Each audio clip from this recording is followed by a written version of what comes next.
Hi, it's Jo from Minerva. Today I'm going to be looking at making a winter dress, or a dress that will take you from summer all the way through to winter, and it's a beginner pattern, but I'm going to use checks to help people who want to move on a step in their sewing to gain some confidence with pattern matching. The pattern I'm using today is the Fen dress by Fancy Tiger Crafts. So it's a beginner pattern from size 0 to 20. It's an American pattern. It's got a pocket, a grown-on sleeve, it's got some gentle gathers on the waist and some darts as well. It's a versatile pattern. You can make a top, a dress with a straight hem, a dress with a shirt hem, some sleeves, which is why I'm thinking I want to wear it for winter as well, or a V-neck or a round neck. So it's very, very interchangeable. So if you buy this pattern as a beginner, you've got quite a bit of sewing to go in it before you want to buy another pattern. Today I'm going to use a wide check, so a large check that's going to require a little bit of pattern matching, but I want to try and demystify pattern matching because I think some people get so het up on it, they spend so much time on it, and actually what you gain from being really, really precise isn't always needed. The check is by Robert Kaufman. It's 100% cotton. It's a 1-inch check, so it's quite large. It's quite useful for showing you how to do some pattern matching. And when you're working with a check like this, the most important thing is to keep one of your planes in the right direction. So this is the darkest stripe. So this vertical stripe is the stripe that I'm going to pay most attention to. If I don't quite get an equal-sided, 4-sided square matching up to the end of that, I at least want that vertical line to be matching so that my fabric isn't jarring anywhere. It comes in 12 different colours. It's 100% cotton. If you really, really want a winter dress, there's some really good Robert Kaufman flannels as well, which would make this pattern into a super winter frock. All the products that I use are listed below, and we'll also have a look at some other patterns at the end of the tutorial that would be good for autumn winter wear. If you live in a climate where a summer dress just doesn't get worn enough, then I think it's really good to make sure that you have some winter clothes so that what you sew in terms of time, you get some value back in wearing. I'm going to take you over to the cutting table to show you how I cut out the checks. There'll be some little tips that pop up. I like to speed that part of the video up because it's not very exciting watching somebody cut out, but hopefully you'll see some things that really make you think about when you cut out your fabric generally. A slower version of one of the examples that I show in the speed video is this vertical pattern matching. So this piece is the pocket on the hip. This is the waist seam and this is the side seam. And of course, when I make my pocket piece, I'm going to have some of my pocket showing here. And I don't want it to be jarring in any way. So I don't want to have it sort of offset like this, because then this one here becomes really prominent when it hits that lighter tone there. So when I cut the pocket pieces, I wasn't so worried about the pocket facing, which is the one with the gap in it, because that's going to be hidden completely behind there. So I wasn't so worried about that. But the pocket bag I was concerned about, because I'm going to get this piece to be shown here. So I made sure that even if, I'm going to take that one out just because it's making it drag. I wanted to make sure that even if I didn't get absolute squares back here, so that one for example, that's not a square, that's more a rectangle, that one's too big, but actually your eye is drawn to these darker vertical lines, so your pattern matching doesn't necessarily have to match every single 1-inch square. Also, you're going to have some seam allowance taken off there, but it's still not going to upset the fact that I keep the vertical lines. So, and I can continue that theme throughout. So I'm looking for where my bodice joins the waist seam. I'm looking for at least the vertical lines to be matching. If I don't make complete squares again with the next bodice piece, that doesn't matter so much, as long as I've drawn my eye to the darkest, most prominent line. The other tip for pattern matching is to cut your pieces on a single layer, because even if you want to fold it in half and think that you've matched it up on the one edge, it's not always as accurate as you can be. So it is really good to cut it out on a single layer. So this is the back piece. It looks very wide because it has darts to put in, and here I've marked the centre. So I wanted to make sure that coming down from the V-neck here is a dark line, and on the back centre I wanted to make sure that halfway along the centre back is one of those dark lines. So I've marked it as the centre point, and then it's rubbing off a bit because I've been working on it. I've marked the seam allowance with a little white dash. Can you see that there? And then I know that I'm going to lose that bit of my pattern matching within the seam allowance. So if I wanted to start becoming more and more accurate, then I'm looking for the other half of that dark square 1 inch square. At the moment, because if you're beginning, I'm encouraging you just to find some of that dark square. But if you want to be really accurate, if you draw on your seam allowances and you draw your seam allowances on the skirt piece, you'll be able to match that up exactly. Don't forget, of course, with a check, you're going to lose some of that pattern matching when you add a dart. So there's my dart there, starting here, running down. So I'm already going to pinch out some of that square. So that's why you're looking for an overall effect that's pleasing to the eye rather than absolute pattern matching, unless you were making a shirt.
For a beginner pattern, the instructions do assume a little bit of knowledge. There's good measurements. There are some tips on cutting and altering the pattern, but there isn't a picture for every instruction. So number 1 says stay stitch along the neckline. Number 2 says sew the darts. So that's where I come in, because I'm going to sew along with you and take you through the Fen dress. I'll follow the instructions just as if you were, so that you can check in and out if there's a little part that you're not sure about. The first part is to stay stitch the neckline. So that is what's shown here. So within the seam allowance, you've sewn just through one layer of fabric with a normal stitch on the machine, and that stops that V-neck from stretching out. And you're going to do the same on the back neck, because it's cut on the curve there, so that fabric can move because we've cut across the grain of it. Number 2 on the pattern is to make the darts in the front and the back. So I did tracing off, so I've got my dart lines marked on, which I did with carbon paper, and I'm going to bring together the dart lines, check them on both sides, because it's easy to have them not marked up on one side and then you're a little bit out on the other, and you need to be quite accurate if you're using checks. And you're going to sew the darts from the wide end to the narrow end, and if you're beginning, you need to sew forwards and backwards on the end. So, and then you don't sew forwards and backwards on the other end, because you'll get a little knobble. You need to do a couple of air stitches, so that's like 1, 2 off the needle, so that when you tie a knot, your knot won't make a little pucker in the end. The air stitches mean there's a little bit of thread left to tie a knot.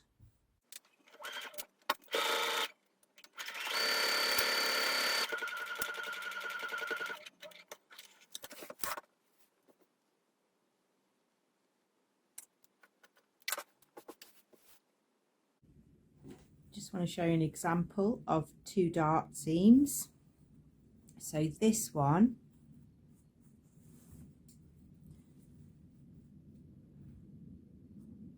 the thread line goes very gradually off the end. This one, you can see I've just nipped in, and that will give me a little bubble. So I'm going to unpick the last bit of that dart, and I'm just going to take it more gradually off the end, because at the moment that's going to give me a little bubble on the wrong side. And you can see when I turn it to the right side, I'm getting this little pinch there, but on the other side it's very flat because I went very gradually out towards the end. So if you want to make your dart work a little bit better,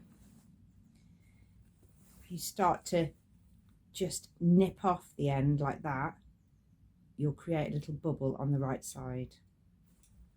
Number 3 is to join the shoulder seams. So I've just finished those seams with an overlocker, but you can zigzag them, and you're going to put the fabric right sides to right side, which means your darts should be touching each other, and sew the seam allowance. The seam allowance on this pattern is 5/8 of an inch or 15mm. If you've done a bit of pattern matching on the shoulders, you can try and get those darker areas or vertical lines to match by putting in lots of pins to make sure that you don't lose that pattern match along that seam. And then it might be a good idea to try it on to check your neckline, because you could change the height of your neckline by changing your shoulder seam. Press your seams open as you go, especially if you're pattern matching, because all those little millimeters that you gain from pressing it open will help you to match up another piece. And here's an example of how I haven't overthought the pattern matching. I've just made sure that I've got these darker lines running together, but obviously I'm not going to keep that square the same. I just need to make sure that the dominant lines are running together. You can also see as well where I've got the centre dominant line in the centre back and also on the centre front. So I've got that same line running here. and from the V-neck I've got a dark line running directly from the centre of the V-neck.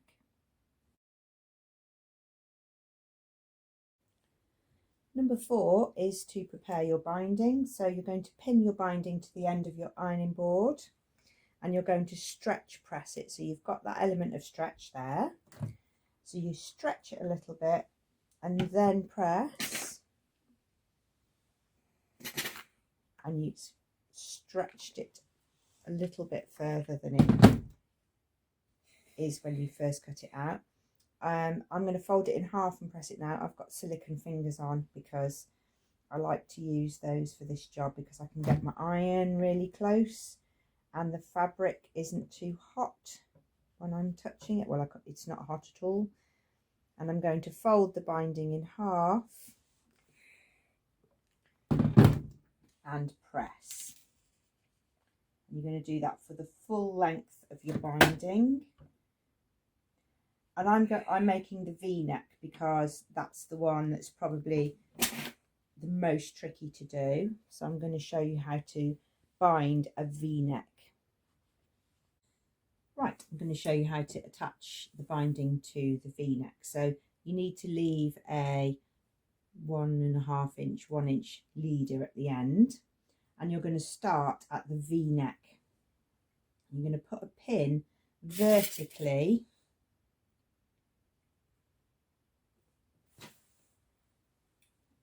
hold it up a bit closer.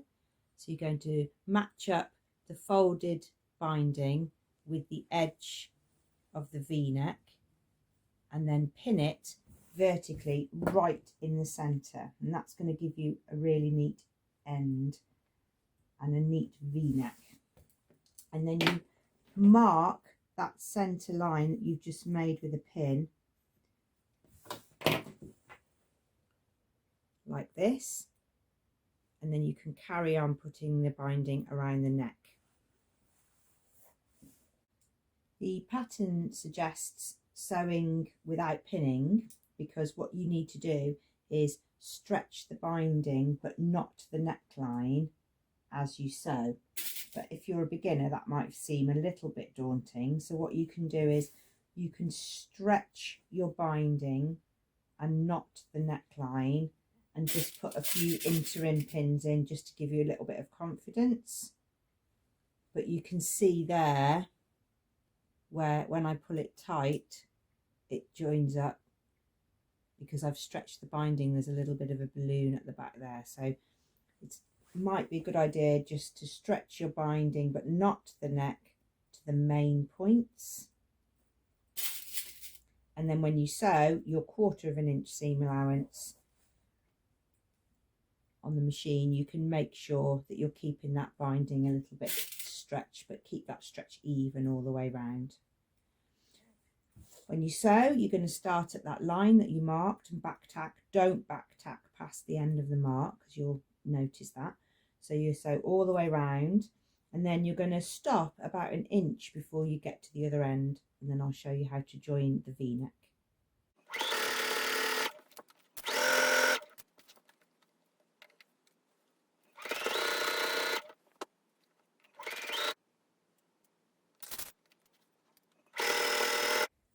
Once you've got all the way round, you will have left that 1 inch there. And now you're going to snip the V down to the start of your stitch line, but not into the stitching and not past the V. And now you'll be able to turn the binding and the seam allowance that's all you've just sewed. You'll be able to sew all of that and fold it under. You'll need a bit of pressing here to help you do that. So I'm going to go over to the ironing board and I'm going to sew, I'm going to iron the seam allowance towards the dress and the binding away from the dress. And then when I turn it, I will have all of that raw edged underneath, enclosed by that little binding strip that we made. Right, I've got the camera as close as I can in focus to show you how to work this V-neck here. So where you started is where you're aiming to get the V. So you're aiming, this is the inside we're on now. We're aiming to get our V right on that point. And because I pressed it, I've pressed under the 1/4 inch that we used all the way around. And we're going to put cross the one under the other,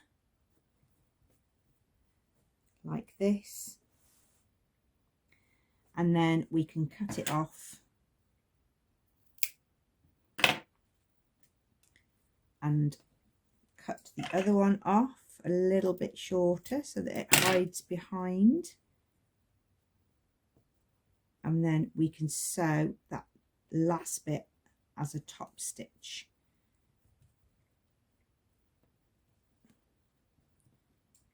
So you should have, I can just get a pin in it to get my hands out of the way.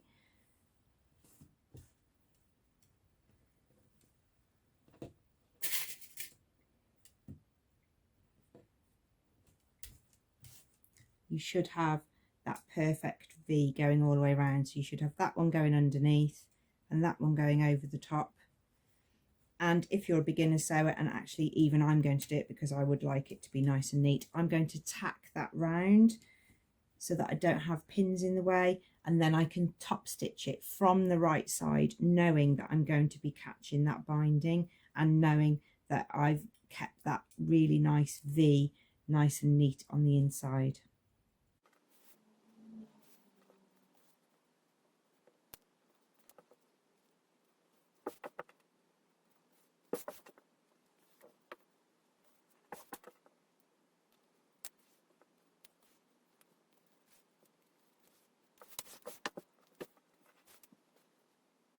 There is an option on this pattern to use a twin needle to finish the top stitching on the neckline, so you might need to refer to your manual, but you'll have your normal thread running through, and then you'll be attaching a second spool somewhere. Mine goes on top of my bobbin, and then it follows the same path,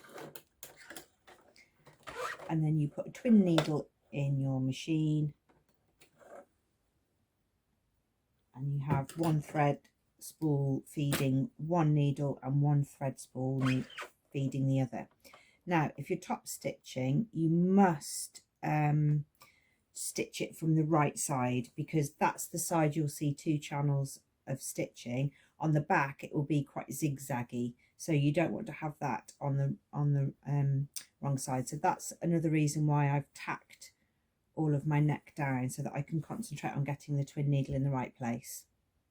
It's a good idea to use a marking pencil just to mark the absolute center point so that you pivot on the right place. But I wouldn't start there. I'd start around the back somewhere, around the shoulders, or somewhere where you can make sure that you're getting your twin needle sewing in the right place. Just make sure you're not hitting any parts of your foot, so just give it a gentle hand turn just to check that your twin needle is moving in the right place, and then you can start to sew.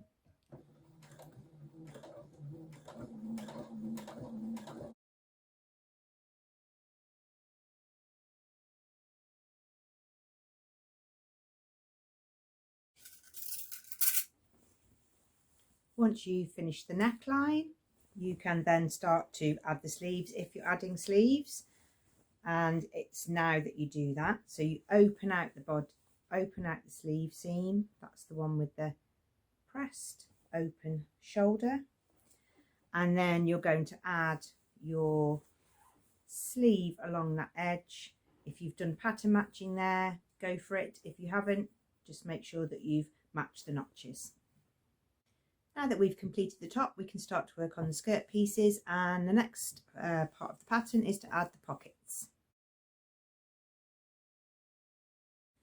Number 8 is to put the pocket facing, that's the one with the piece cut out, right sides together with your skirt piece. Now, it doesn't matter if you're pattern matching around here, because that's going to flip inside and that's not going to be part of what you'll see on the outside. So you pin around and sew.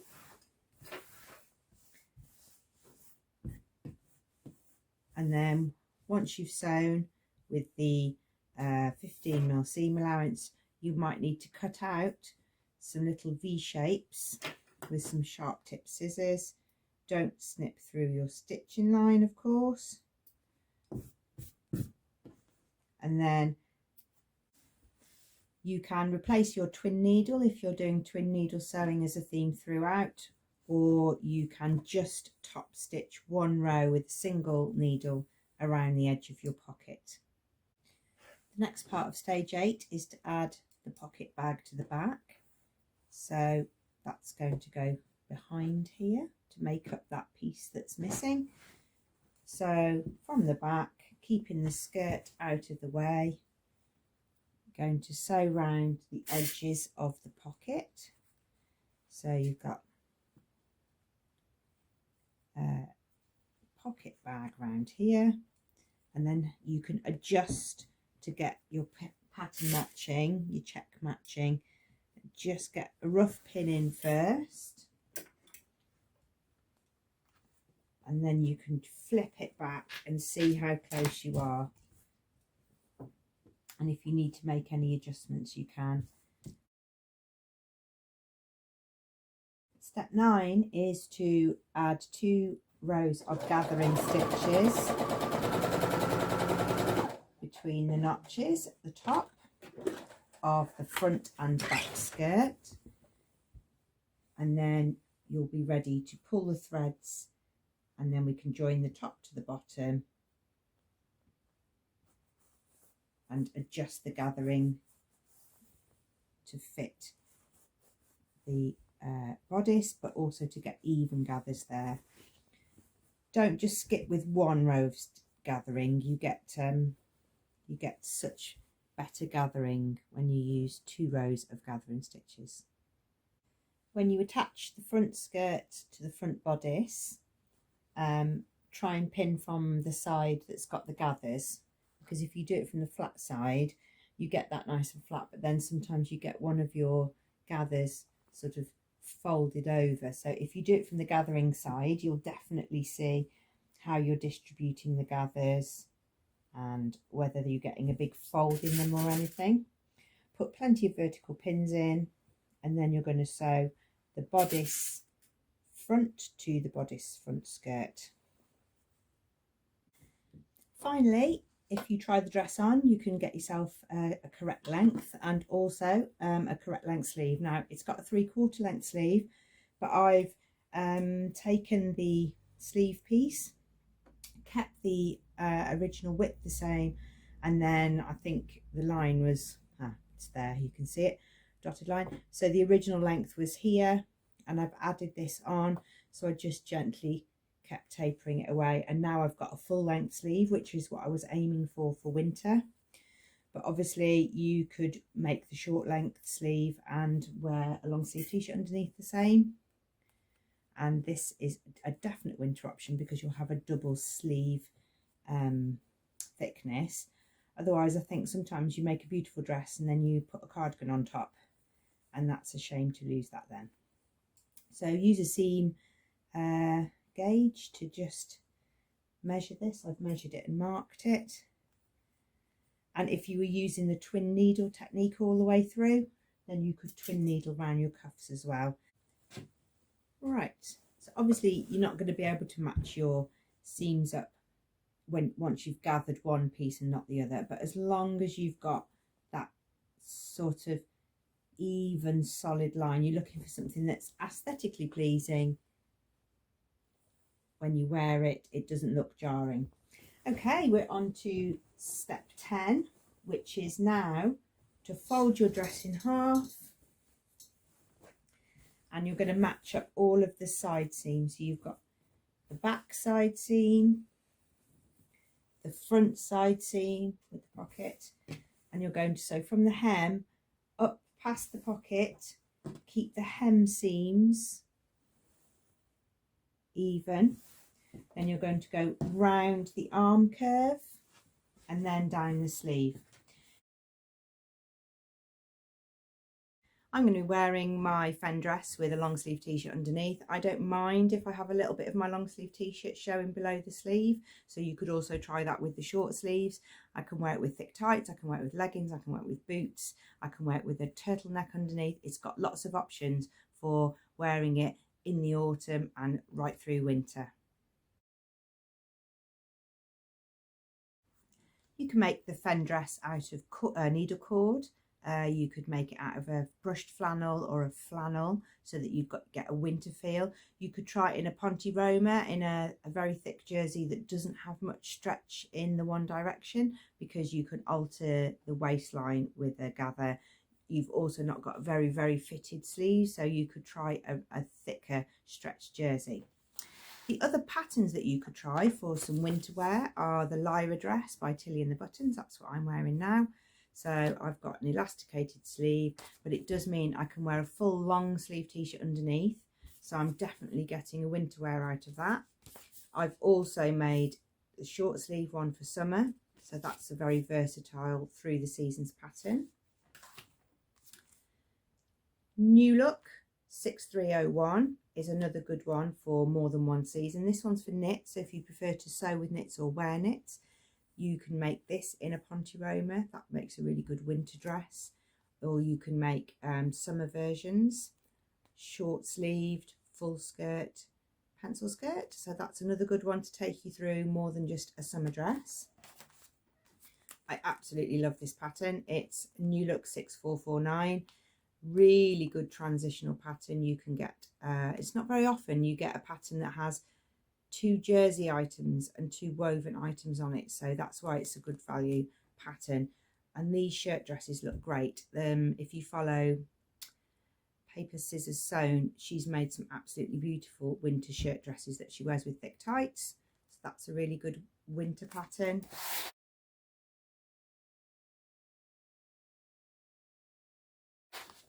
And the Kilo wrap dress is another good one, because you've got full length coverage. You've got a jumpsuit as well.